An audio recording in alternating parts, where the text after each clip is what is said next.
Mike woke up in unfamiliar surroundings. Then, with a flash of returning consciousness, he remembered everything. His eyes darted around, only to discern that he was not in his apartment or a local hospital. Everything was quiet. In fact, the silence was so overwhelming that it unnerved him. There was simply no sound other than his own breathing. He looked down to find himself lying on a strange-looking white cot-like bed. There were no covers, but he was wearing exactly what he had had on at the time of the attack. He reached up and touched his neck. His last conscious thought was that it had been mangled, but to his relief, he could detect no sign of injury. Mike actually felt good. He gently poked himself in several places. Strangely enough, there was no injury or soreness at all. But that silence, it was driving him crazy that there was no other stimulus to his ears.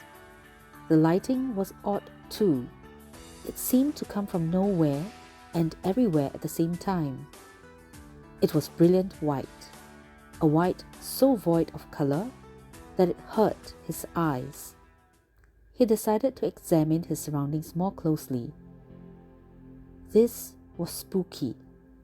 He wasn't in a room, and he wasn't outside. There was only him, the cot, and a white floor that extended as far as he could see. Mike lay back down. He knew what had happened. He was dead.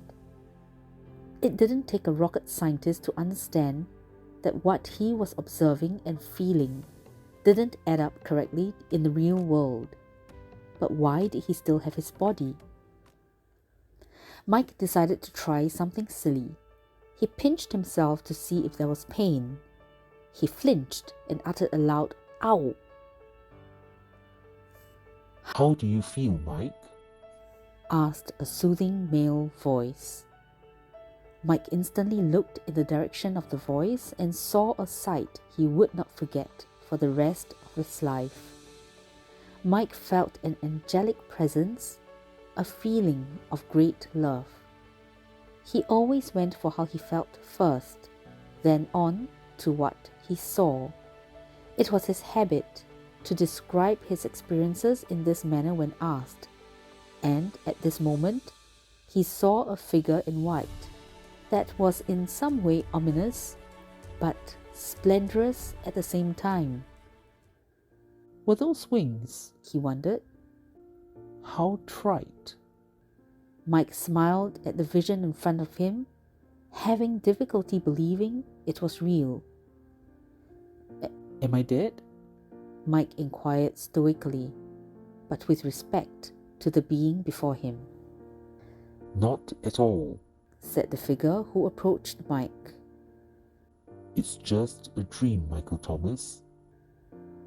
The apparition came closer, seemingly without walking.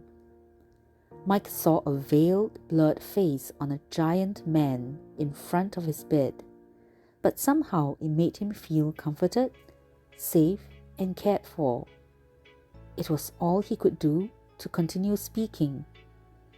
The feeling was wonderful. The figure was dressed in white, but he wasn't wearing a robe, exactly, or a suit. The garment seemed somehow to be alive, and it moved with the man as though it was skin.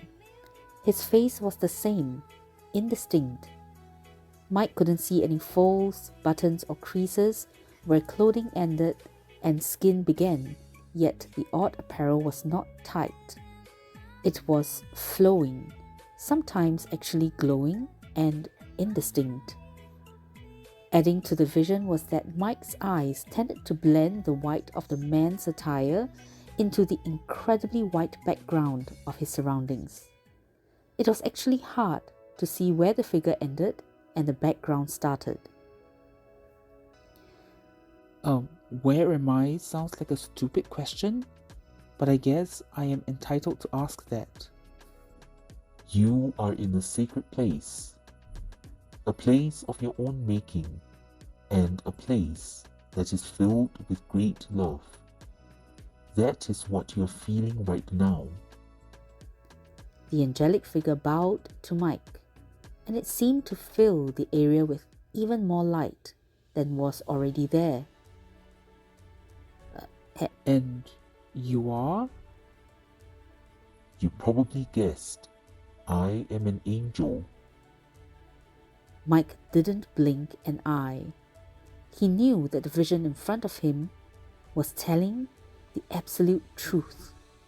The situation, however odd, was extremely real. Mike felt all of it clearly.